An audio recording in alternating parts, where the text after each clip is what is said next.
Or even if I just can read, what are people thinking about this? Yeah. Read this, and this. Okay, cool. Yeah. Now I know what I have to do. Yeah, exactly. That's what arguably Facebook has, optimized crazy for already. They don't really need write access to your brain.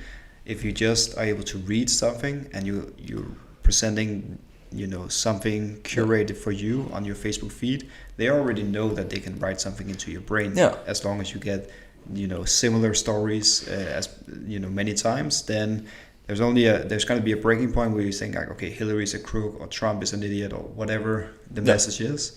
So they don't even, that's I guess a scary part. They don't even need write access. They just need read access, and then they can manipulate you as much as possible. But so I had this argument with a friend of mine, who's a neuroscientist, by the way, and I thought, hey, it's the same thing as advertising, It's the same thing as billboards on the highway.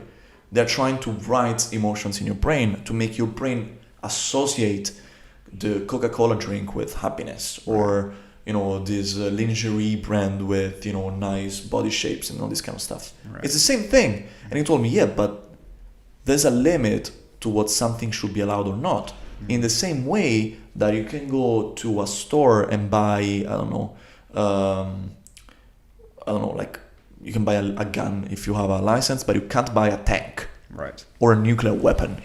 There's a limit to what you can buy, because up to a certain limit it gets dangerous. There should be a limit to what also the way you can influence people, because up to a certain point it gets crazy, and it is a nation, it's a world, it's a threat to the whole world.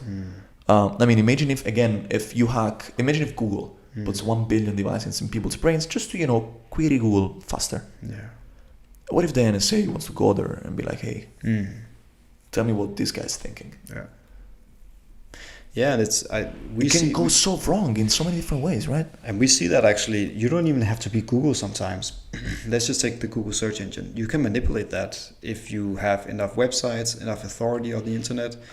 For example, if Delta thinks a certain plugin or a certain website or a certain theme or whatever is the best for whatever reason, we might get paid to say that. We might, have our little agenda. If we write a blog post and we get the people in our network to write a similar blog post linking to that, we can get that particular plugin or that particular whatever we want to highlight to rank first in Google. That's a tremendous power. And we're not even that big. We're not even that influential. Imagine what people from, a big news media outlet, Fortune or Wall Street Journal or whatever, if they want a bad story about Mark Zuckerberg, they can just write that and then blast it out. It will be indexed on Google, and immediately you'll be able to see it. If you have a tendency to lean towards that side of the argument, you will see that immediately on Google already today. And with the brain machine interface, it's only going to get more crazy. Like, it's basically confirmation bias. You see articles only talking about the same arguments, using the same arguments, using the same sort of thought process as you do already. It's dangerous, but and I go back to what we said before about the life vest.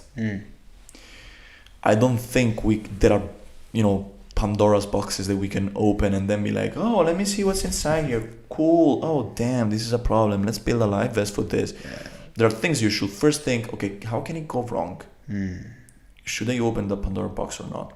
Because with nuclear energy, we got lucky that we got just 2 explosions in cities. Right.